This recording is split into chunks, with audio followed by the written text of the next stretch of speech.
Hi, welcome back, and welcome to week 6. Coming into the final stretch here this week, and then 2 more weeks, and the last week's a short one. So, boy, it's getting exciting for me at this point. You're in my wheelhouse now. This week with solution oriented, and next week with narrative, along with what you worked on last week in DBT and ACT. These are the theories. This is where I live.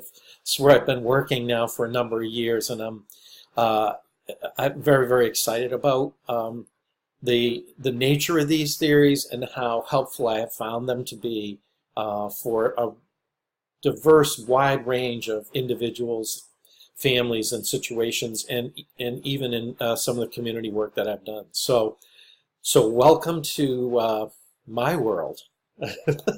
It's a little scary, isn't it? So I hope you enjoy them.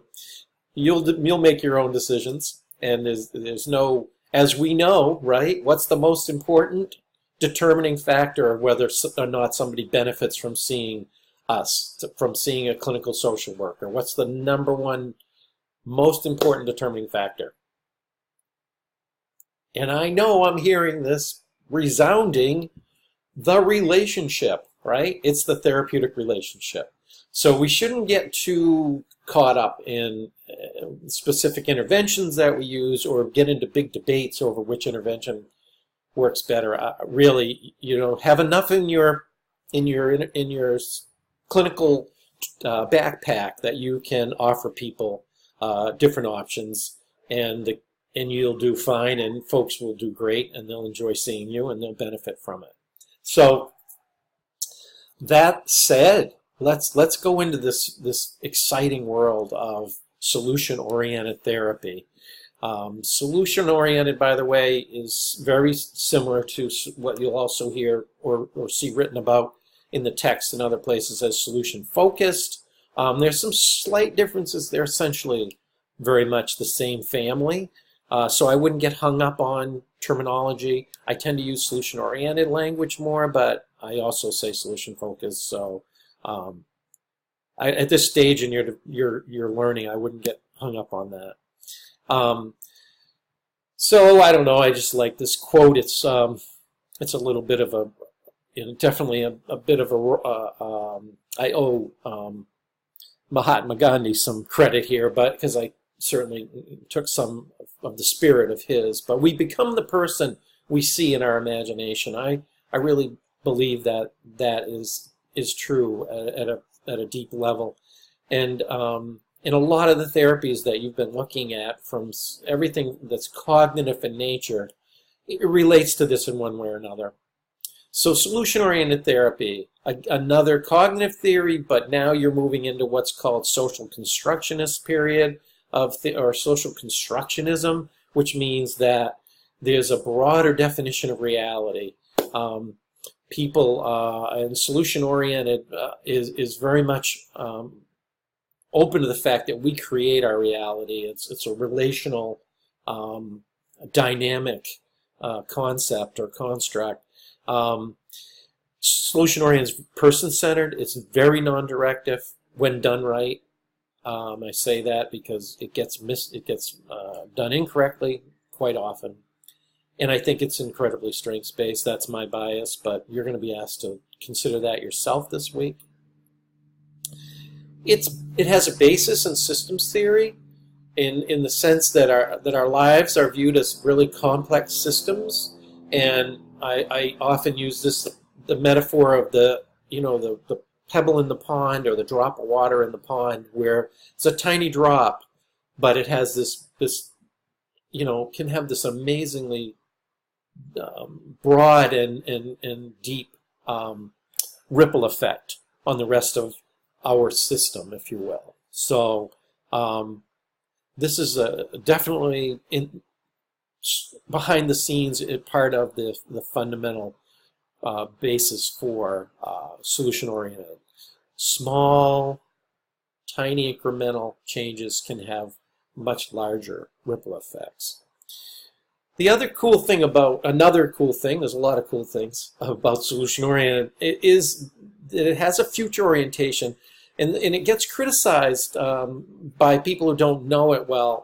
This is, again, my bias. There you go. I'm just, tossing out all the critical literature in one quick comment. But it does honor, it gets criticized as not being trauma sensitive, and I don't agree with that at all. I think it's extremely trauma sensitive, and it's how you practice it. It honors the past, and it acknowledges the present. It just encourages us to think more about where we are now and where we're going, which is, if you think about what you just looked at with ACT, acceptance and commitment therapy, those two are so synonymous, right? Because they're both focused on, what are my values, what do I want my life to be, and am I doing the things to get there? And solution-oriented, I think, actually gives you something in your toolkit that can help people get there. It can complement maybe longer-term therapies like ACT or others.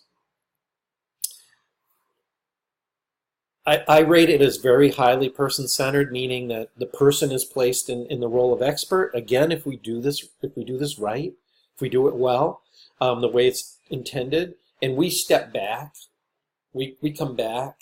So we're not, normally we would be right in there in some like psychoanalytic work. We're in the center, but in this we come back, and the person's in the center. They're the expert.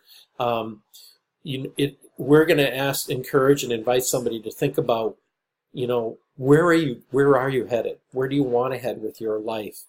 How will you know if you're on the right road? What will it look like when you arrive? And we're going to really get descriptive and detailed in all of that. So very, very, I think, very empowering perspective. Scaling is used a lot, and I imagine you'll end up, some of you will probably work with scaling this week when you look at some of the learning activities. But scaling is an important part because we want to measure tiny changes. This is the session rating scale that we talked about earlier in the course, in this case, we might be interested in, if we were working with somebody with this, we would say, well, on relationship, you've rated it right in the middle. I'm wondering, what would it take, what would have to happen to have you slide that rating bar over just a little bit? Maybe just slide it over a half an inch here. What would that take, right? Well, in solution-oriented, solution-focused work, we're going to do the same thing, and it'll be focused around what the person's struggling with. So if they're struggling with anxiety, we might say on a scale of 1 to 10, with 10 being the worst, how is your anxiety affecting you right now? How is the anxiety affecting you right now? And the person might rate that as as a 9. I mean, say, well, it's pretty high. It's like, right now, Craig, it's around I had a really bad week. It's a 9. And then at the end of the session, we'd ask again, and they might rate them, say, well, I feel better talking. It's down to about a 7. And a solution-oriented therapist is going to say, well, what would it take to move you from a 7 to a 6? Again, we're not going to say, what would it take to go from a 7 to a 1? We're going to want just what would it take to get a little bit of movement, 1 point, right? And the person will talk about that. And then what do you get? What happens? Well, most of the time, what they describe is very doable because we're only asking them to move one point. And so they leave the session with a plan. Well, this week, I'm going to do this thing that I discovered that will help me drop my anxiety by 1 point.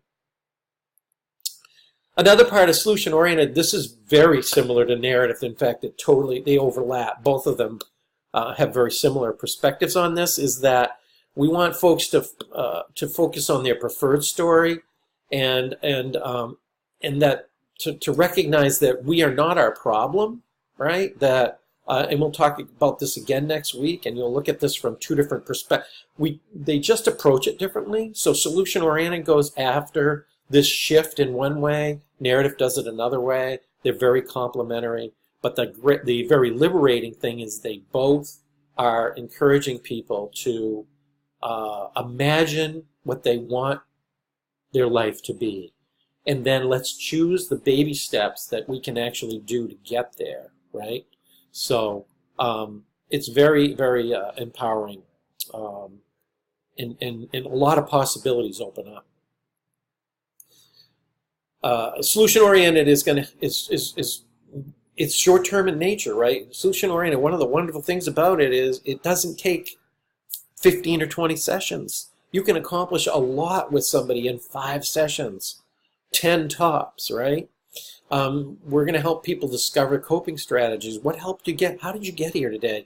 I mean, you've been living with essentially agoraphobia for years now. You haven't been able to leave the house, but you got here today. How did you do that? And we're going to build on that. What have you found helpful before? What do you see as your greatest strength? How would you try to tackle this? We're going to help people explore exceptions. When is this issue not happening? And this is not new, right? You've seen this in other therapeutic approaches. You'll see it again in definitely again next week in narrative. But when is this issue not an issue, or when is it less severe? And then we're really this is where experienced solution-oriented therapists will really expand this, tease this out in infinite detail, so that we can find those little moments, those little possibilities to do one thing differently, to be that pebble in the pond. We want to find that one tiny change.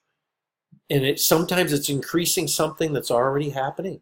It might be something we're already doing and we just do more of it. Or it's finding that little baby step that just inches us toward our goal, and all of a sudden we have this huge ripple. It just happens throughout our life. And of course, we're always looking to build on strengths. And as people make these small changes, solution-focused therapists are going to really accentuate that, really elaborate on that. So, wow, last week when at the end of the session, you said if you got out once a day for just 5 minutes, it would make your anxiety drop a point. And here you are today, and you told me you not only did you get out every day, but you got out for some days you were out for almost a half an hour. So what's different now? What were you doing? How were you different? Tell me what you were feeling. Were you sensing? Were there aromas that helped you stay out an hour and half an hour? One of my favorites I use a lot. If I were a movie director right now and you're the star of your own film and I'm filming you, right? I've got this video camera and we're filming you. Tell me what are we seeing? What's on the screen? What's happening right now? Who's in this movie with you? What are you doing? What are you saying? What are you feeling? Right? That's so powerful. It's in the details, right? It's in those little details. So I'll wrap up our quick flyover of solution-oriented with probably what's the most famous solution-oriented intervention. You folks will work with it this week, I have no doubt. The miracle question. And this one you probably already know. I have to say, this is probably the most misused, the most inappropriately or wrongly implemented intervention in solution-oriented, because therapists that do it that don't fully understand solution-oriented and how to scaffold out and build out and thicken the whole benefits of the miracle, they don't give it its due just cause, but it is a wonderful intervention, and you'll struggle. I mean, you'll struggle. You might struggle, but you'll work with it this week. So there we are. You'll get a chance to dig into this more and see how some seasoned therapists use SFT here in a couple of the videos, and get to practice it yourself. I really hope you you feel some of the passion that I feel for this, and enjoy this week. And I'll see you next week. Take care.